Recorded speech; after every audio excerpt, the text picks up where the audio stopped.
Hello friends, welcome to snow சமையல். இன்றைக்கி நம்ம ஸ்னோ சமையலில் கிட்ஸ் எல்லாருக்குமே ரொம்ப பிடிச்ச பொட்டேட்டோ ஸ்மைலி வீட்டிலையே ரொம்ப சுலபமாக செஞ்சிடலாம். இப்போ நம்ம பொட்டேட்டோ ஸ்மைலி செய்ய ஆரம்பிச்சிடலாம்.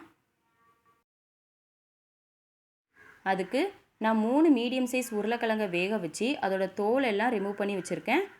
இதை இந்த மாதிரி ஒரு கிரேட்டரில் துருவி எடுத்துக்கோங்க. அப்படி இல்லைன்னா மசிச்சு கூட எடுத்துக்கிடலாம். இப்போ எல்லா உருளைக்கிழங்குகளையும் துருவி எடுத்தாச்சு. இப்போ இதில் தேவையான பொருட்கள் எல்லாம் சேர்த்துக்கலாம். 4 டேபிள் ஸ்பூன் அளவுக்கு பிரெட் க்ரம்ஸ், 2 டேபிள் ஸ்பூன் அளவுக்கு கார்ன்ஃப்ளவர், 1/2 டீஸ்பூன் அளவுக்கு சில்லி பவுடர், தேவையான அளவுக்கு உப்பு.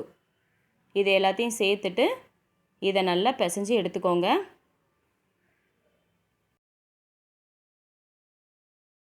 இந்த மாதிரி நல்லா பிசைஞ்சதுக்கப்புறமா இதை ஒரு அரை மணி நேரம் போல் ஃப்ரிட்ஜில் வச்சு எடுத்துக்கோங்க. அப்போனா தான் நல்லா செட் ஆகி வரும்.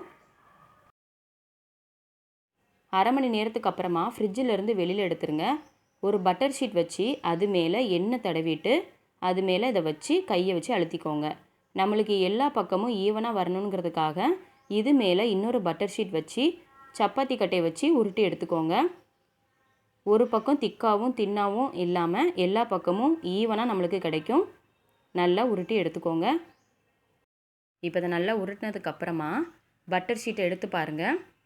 நம்மளுக்கு நல்லா ஈவனாக கிடச்சிருக்கும். இப்போ நம்ம இதை கட் பண்ண ஆரம்பிச்சிடலாம். அதுக்கு நான் இந்த மாதிரி வட்ட வடிவத்தில் ஒரு அச்சு எடுத்திருக்கேன்.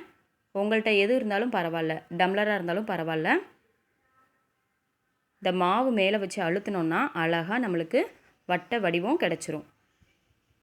நம்ம முதல்ல கட் பண்ணும்போது அச்சில் ஒட்டாமல் வரும். திரும்ப திரும்ப கட் பண்ணும்போது அச்சில் ஒட்டிட்டு வரும். அதனால அச்சில் கொஞ்சமாக எண்ணெய் தடவிட்டு அப்புறமா கட் பண்ணுங்கள். அப்புறம் இந்த மாதிரி ஒரு ஸ்ட்ரா வச்சு அழகாக 2 கண்ணு பண்ணிடுங்க. ஒரு ஸ்பூன் வச்சு ஒரு வாய் சிரிக்கிற மாதிரி ஒரு வாய் பண்ணிடுங்க. நம்மளோட ஸ்மைலி ரொம்ப நல்லா வந்திருக்குல்ல. இதே மாதிரி எல்லா ஸ்மைலிஸும் பண்ணிடுங்க. எல்லா ஸ்மைலிஸும் ரொம்பவே சூப்பராக வந்திருக்குல்ல. இப்போ நம்மளுக்கு இருக்கக்கூடிய அந்த எக்ஸஸாக இருக்கக்கூடிய மாவுகளெல்லாம் திரும்பவும் எடுத்து உருட்டி இந்த மாதிரி கட் பண்ணி எடுத்துக்கோங்க.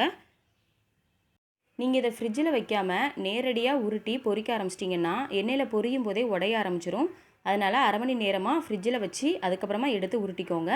இப்போ ஸ்மைலிஸ் எல்லாமே ரெடியாக இருக்குது. எண்ணெய் சூடானதும் நம்ம இதை பொரிக்க ஆரம்பிச்சிடலாம். எண்ணெயை லோ ஃப்ளேம்லேயே வச்சுக்கோங்க. அப்போ தான் வெளியிலையும் கிறிஸ்பியாக இருக்கும், உள்ளேயும் நல்லா வெந்து வரும். எல்லா ஸ்மைலிஸையும் பொரித்து எடுத்துக்கோங்க. ஒரு பக்கம் வெந்ததும் இன்னொரு பக்கமும் திருப்பி விட்டுருங்க.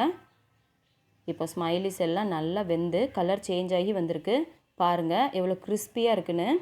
இப்போ நம்ம இதை எண்ணெயிலேருந்து வெளியில் எடுத்துடலாம். பொட்டேட்டோ ஸ்மைலி ரொம்ப நல்லா வந்திருக்கு. இது கூட டொமேட்டோ கெச்சப் வச்சு சாப்பிட்டோன்னா இன்னும் சூப்பராக இருக்கும். டொமேட்டோ கெச்சப் எப்படி செய்யணுங்கிற வீடியோ நான் ஏற்கனவே அப்லோட் பண்ணியிருக்கேன். அதுக்கான லிங்க் நான் டிஸ்கிரிப்ஷனில் கொடுக்குறேன். நம்மளோட ஸ்மைலிஸ் எல்லாம் எவ்வளோ கிறிஸ்பியாக அழகாக ஸ்மைல் பண்ணிகிட்டு இருக்காங்க. இதே மாதிரி நீங்களும் செஞ்சு பார்த்துட்டு எப்படி இருக்குன்னு கமெண்ட் பண்ணுங்கள். மறக்காமல் நம்ம ஸ்னோ சமையலை சப்ஸ்கிரைப் பண்ணுங்கள். அன்பாக சமைப்போம், ஆனந்தமாக சாப்பிடுவோம், ஆரோக்கியமாக வாழ்வோம். தேங்க்யூ.